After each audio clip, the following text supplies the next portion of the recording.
Hello, good morning. आज से हम लोग एक नई सीरीज शुरू कर रहे हैं जिसमें इलाहाबाद हाई कोर्ट से संबंधित मिक्स्ड क्वेश्चंस डे वाइज देखेंगे। तो आज डे 1 है। चलिए देखते हैं आज का पहला क्वेश्चन।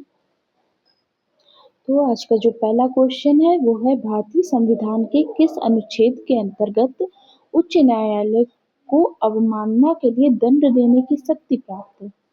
तो जो ऑप्शन दिया हुआ है, ऑप्शन ए दिया है आर्टिकल 124, आर्टिकल 215, आर्टिकल 226 या आर्टिकल 227। तो जिसका राइट आंसर हो जाएगा वो हो जाएगा ऑप्शन नंबर बी, आर्टिकल 215 के अंतर्गत यह शक्ति प्राप्त है। देखते हैं, उच्च न्यायालय को कोर्ट ऑफ रिकॉर्ड माना गया है। अनुच्छेद 215 के अंतर्गत उसे अपनी अवमानना के लिए दंड देने की शक्ति प्राप्त है। यह शक्ति न्यायपालिका की गरिमा बनाए रखने हेतु आवश्यक मानी जाती है और सर्वोच्च न्यायालय को भी समान शक्ति आर्टिकल 129 के तहत प्राप्त है। ठीक है, चलिए देखते हैं अगला क्वेश्चन। तो क्वेश्चन नंबर 2 है, इल्बर्ट बिल विवाद का संबंध किस वायसराय के कार्यकाल से था? तो इसका जो ऑप्शंस दे रखे हैं, Lord Curzon, Lord Lytton, Lord Ripon या लॉर्ड डफरिन। तो इसका जो राइट आंसर हो जाएगा option number C, Lord Ripon. ठीक है, तो इल्बर्ट बिल विवाद जो कि 9 फरवरी 1883 के तहत लॉर्ड रिपन के समय हुआ था और इस बिल का जो उद्देश्य था वो था भारतीय न्यायाधीशों को यूरोपीय अपराधियों पर मुकदमा चलाने की शक्ति देना। अंग्रेजों के विरोध के कारण इसमें संशोधन करना पड़ा और यह नस्लीय भेदभाव का स्पष्ट उदाहरण यहाँ देखने को मिलता है। ठीक है, अगला क्वेश्चन देखते हैं। क्वेश्चन नंबर 3 बोल रहा है कि निम्नलिखित में से कौन सा नदी घाटी परियोजना उत्तर प्रदेश से संबंधित है? ठीक है, तो यहाँ ऑप्शन दे रखे हीराकुंड, टिहरी, रिहंद या भाखड़ा नागर। तो इसका जो राइट आंसर हो जाएगा वो हो जाएगा रिहंद, जो कि सोन नदी पर अवस्थित है। ठीक है, आगे देखते हैं। हाँ, तो रिहंद परियोजना उत्तर प्रदेश में स्थित है। यह सोन नदी की सहायक नदी रिहंद पर बनी है और इससे सिंचाई, विद्युत उत्पादन और औद्योगिक जल आपूर्ति होती है। ठीक है, रिहंद नदी पर बनी है जो कि किसकी सहायक नदी है? तो सोन नदी की सहायक नदी है। अगला क्वेश्चन देखते हैं। तो राष्ट्रीय मानवाधिकार आयोग के अध्यक्ष बनने हेतु न्यूनतम योग्यता क्या है? ठीक है, आपके ऑप्शंस दे रखे हैं, कोई वरिष्ठ न्यायाधीश, उच्च न्यायालय का मुख्य न्यायाधीश, भारत के पूर्व मुख्य न्यायाधीश या कोई भी संवैधानिक पदाधिकारी।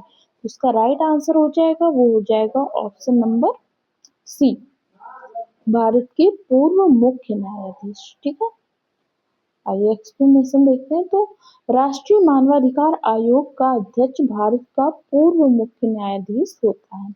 यह प्रावधान मानवाधिकार संरक्षण अधिनियम 1993 में है। इससे आयोग की स्वतंत्रता और विश्वसनीयता बनी रहती है। अगला क्वेश्चन देखते हैं, क्वेश्चन नंबर 5। क्वेश्चन नंबर 5 बोल रहा है कि भारतीय अर्थव्यवस्था के संदर्भ में जो स्टैगफ्लेशन शब्द है, ठीक है, इसका तात्पर्य क्या है?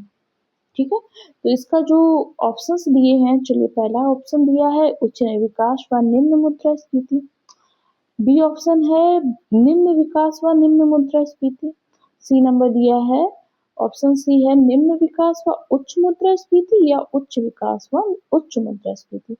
इसका राइट आंसर हो जाएगा ऑप्शन नंबर सी, निम्न विकास व उच्च मुद्रास्फीति। ठीक है, स्टैगफ्लेशन एक ऐसी स्थिति होती है जहां आर्थिक विकास रुक जाता है लेकिन जो महंगाई होती है वह बनी रहती है।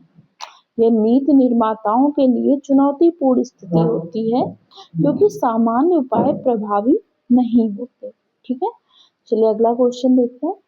क्वेश्चन नंबर 6, निम्न में से कौन सा विटामिन जल में घुलनशील नहीं है? यहाँ आपसे पूछा है कौन सा घुलनशील नहीं है। आपने पढ़ा होगा विटामिन के ई डी ए, कीड़ा की ई डी ए, मैंने तो इसी ट्रिक से लर्न किया। तो ये जो होते हैं ये वसा में घुलनशील विटामिन है। ठीक है, और बचा क्या?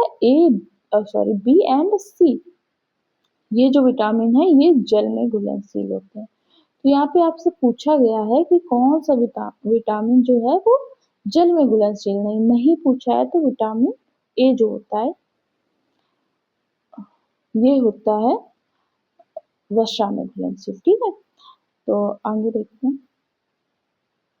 विटामिन ए वसा में घुलनशील होता है। बी एंड सी ये समूह के विटामिन जल में घुलनशील होते हैं और वसा में घुलनशील विटामिन शरीर में अधिक मात्रा में जमा हो सकते हैं। अगला क्वेश्चन है क्वेश्चन नंबर 7, ड्राफ्ट पर्यावरण प्रभाव आकलन अधिसूचना जिसे शॉर्ट में EIA भी होते हैं किस मंत्रालय द्वारा जारी की जाती है? आपके ऑप्शंस दे रखे हैं, गृह मंत्रालय, पर्यावरण वन एवं जलवायु परिवर्तन मंत्रालय, जल शक्ति मंत्रालय या ग्रामीण विकास मंत्रालय। जिसका राइट आंसर हो जाएगा वो हो जाएगा ऑप्शन नंबर बी, पर्यावरण वन एवं जलवायु परिवर्तन मंत्रालय।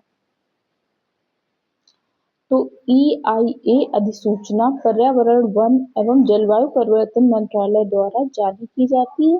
इसका जो उद्देश्य है वह विकास परियोजनाओं के पर्यावरणीय प्रभावों का आकलन करना है। ठीक है, अगला नेक्स्ट क्वेश्चन देखते हैं कि भारतीय संविधान की 8वीं अनुसूची में वर्तमान में कितनी भाषाएं शामिल हो चुकी हैं? तो वर्तमान में इसमें 22 भाषाएं हैं।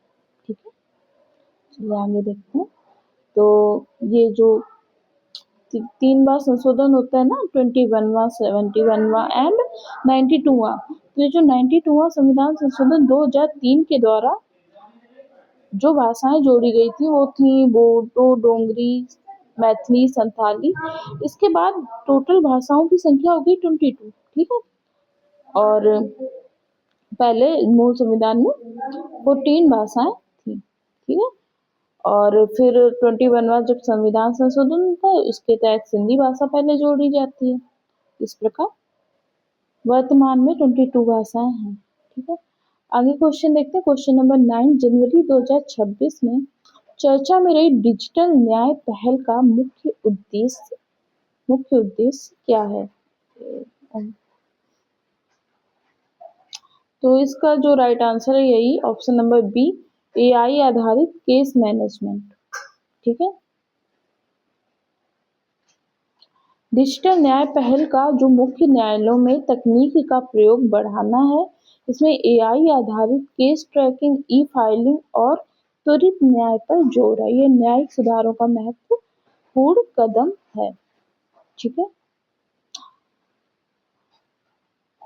चलिए आगे देखते हैं। 10 नंबर क्वेश्चन, निम्नलिखित में से कौन सा युग्म सही सुमेलित है? आपसे पूछा है कौन सा सही सुमेलित है।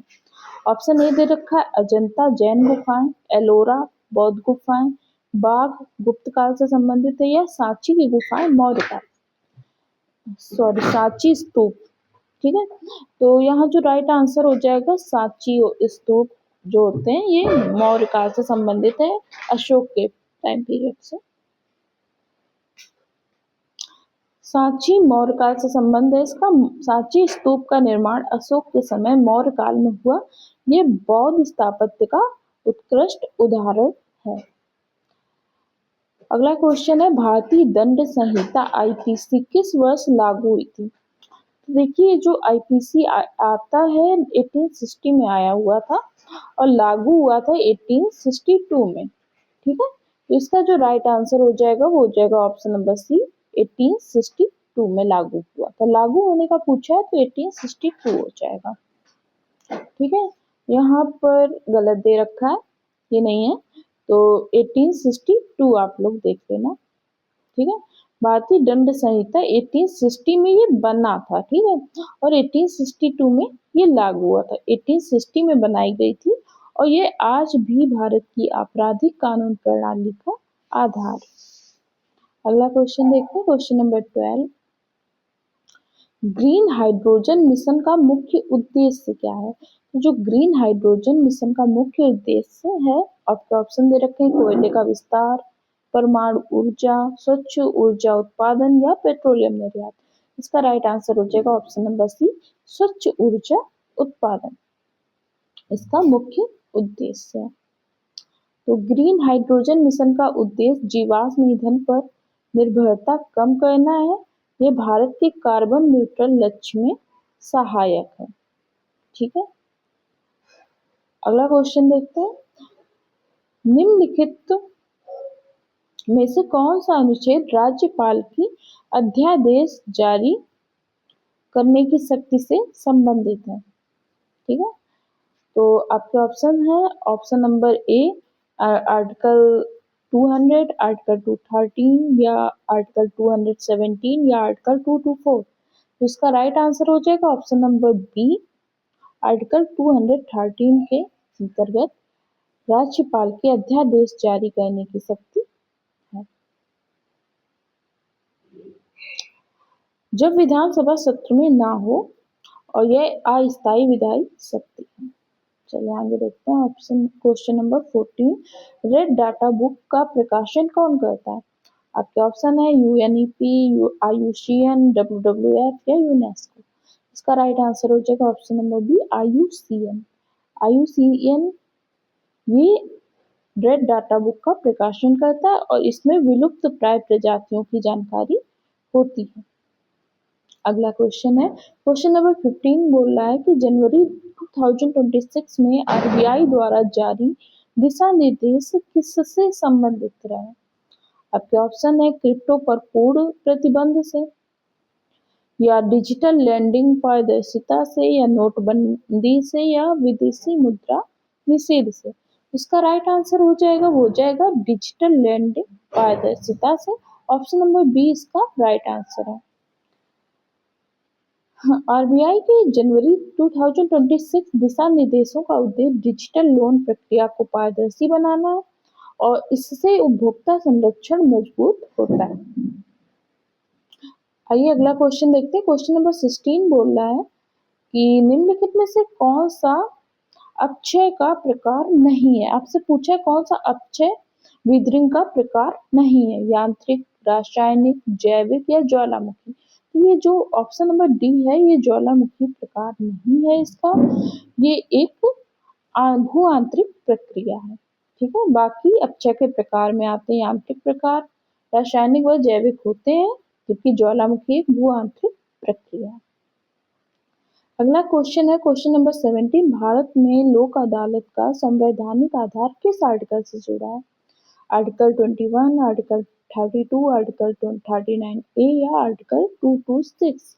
इसका राइट आंसर है आर्टिकल 39A। आर्टिकल 39A सामान्य न्याय और निःशुल्क विधिक सहायता की बात करता है। लोक अदालत इसी भावना पर आधारित है। अगला क्वेश्चन देखते हैं, तो नीली क्रांति का संबंध ब्लू रिवॉल्यूशन का संबंध किससे है? तो दुग्ध उत्पादन जो कि व्हाइट रिवॉल्यूशन है, मत्स्य उत्पादन या कृषि उत्पादन या तेल बीज उत्पादन। इसका राइट आंसर हो जाएगा मत्स्य उत्पादन। ठीक है, अगला क्वेश्चन देखते हैं, क्वेश्चन नंबर 19 है, भारतीय संविधान सभा की पहली बैठक कब हुई थी? आपके ऑप्शंस दे रखे हैं, ऑप्शन ए 9 दिसंबर 1946 या 26 जनवरी 1950 या 15 अगस्त 1947 या 11 दिसंबर 1946। तो देखिए यहाँ पे जो 9 दिसंबर 1946 है ये आपका करेक्ट आंसर हो जाएगा और इस दिन जो अस्थायी अध्यक्ष के रूप में चुने गए थे वो कौन थे?